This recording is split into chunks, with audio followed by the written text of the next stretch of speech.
Okay, good practice, very situational as you saw. We went through a lot of end-of-game situations, both offensively, defensively, on special teams. And a lot of times we'll do that in the morning practice of a double day. So we'll come out this afternoon at 3:30 in full gear and get after it pretty good. But just very pleased with where we are right now.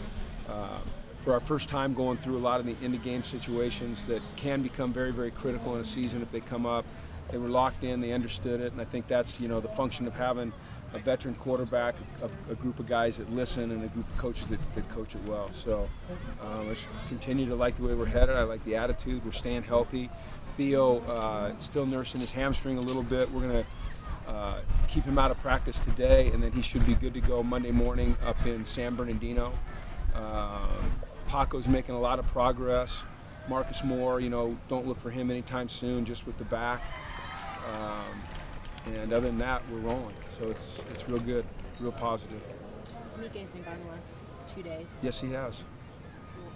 He's got an excused absence. Yeah, he's got an excused absence from us.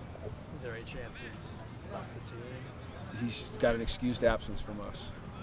Do you have an expectation for when he'll return? He's got an excused absence from us. You guys, DB-wise, led the Pac-10 in pass defense. Is there a next step they can take, or is it just kind of maintaining what they did last year? You got all those guys back.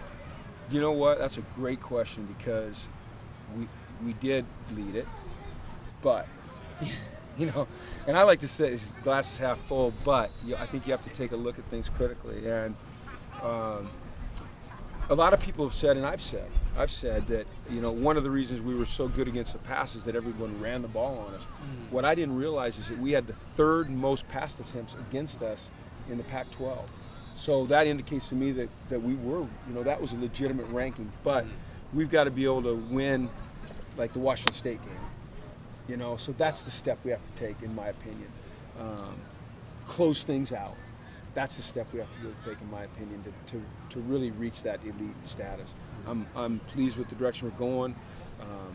It's great that we were ranked where we were, but now we got to take that next step. And I just believe that we have a real great group and the capabilities to do that. I love their mindset. I know Randall and Fable are coming over today, and they'll talk about it. But those guys are really challenging each other. It's fun to watch. What's it like having Fabian back after missing him all last season and through spring? It's great on many levels. Number one, it's great because of his ability on the football field. Number two, it's great because of his enthusiasm for the game. And number three, it's great because of the leadership that he brings to our locker room or our meeting rooms or just being around. He conducts himself as a professional. He's been here a long time, as has Randall, and they understand how things have to be done if you want to have success. So, in all of those areas, it's just a bonus to have him back. Love it. Everybody's talked about getting bigger and stronger in the offseason. Have you seen the results of that out here? I have. You look at our defensive line now, and Tack's about 260, and he's playing our razor position, so that's about right for him.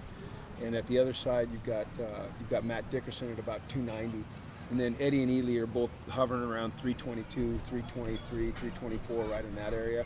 And yet they're moving very well, and they are strong, and they are explosive and powerful. Some of the young guys that we brought in, or that came in from JC, Nick and Chicozy, and Bosch, big bodies, 300-pound plus guys.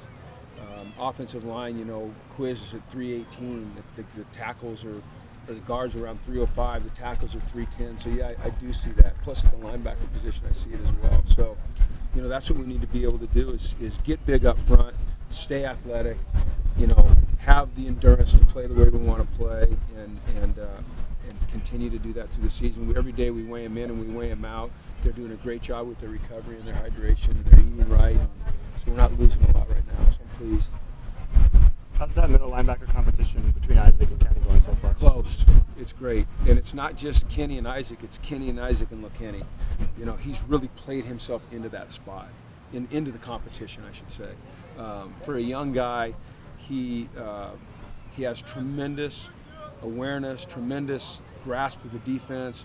He came in and immediately kind of established himself as somebody that the guys could depend on, which leads to being a leader. So with those three guys, going after it every day, they're all just continuing to get better. It's fantastic competition.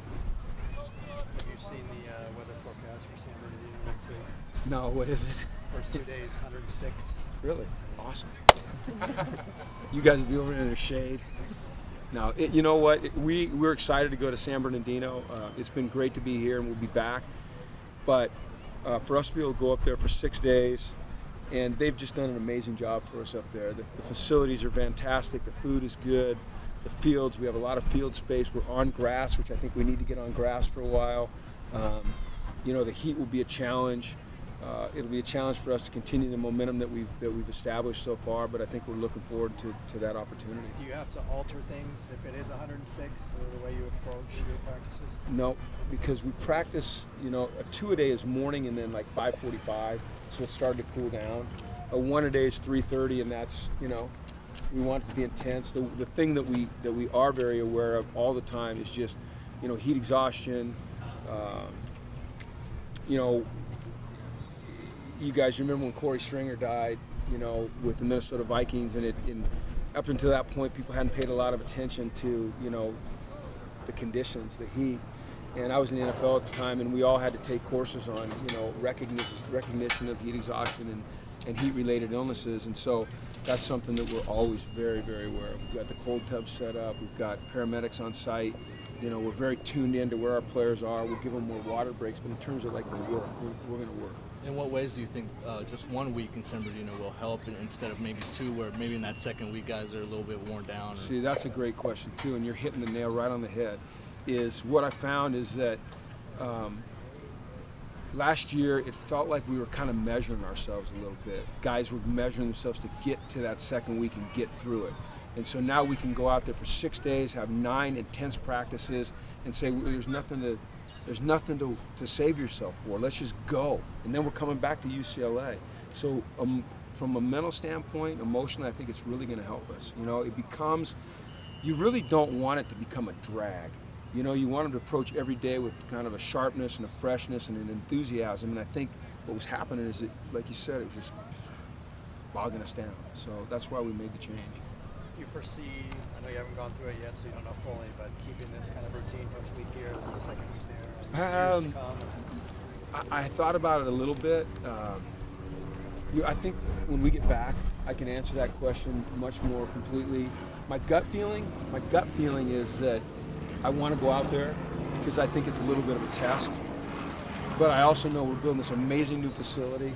We have 2 brand new fields that we put in. We have access to this field. We have the amazing hotel right there. You know, it's and then we'll just take a vote amongst you guys. So I know what you want. Yeah. But I do think that there's a real benefit to doing it. So I would assume, without guaranteeing it, that we continue to do it. All right. Thank you. Thanks everybody. Have a great afternoon.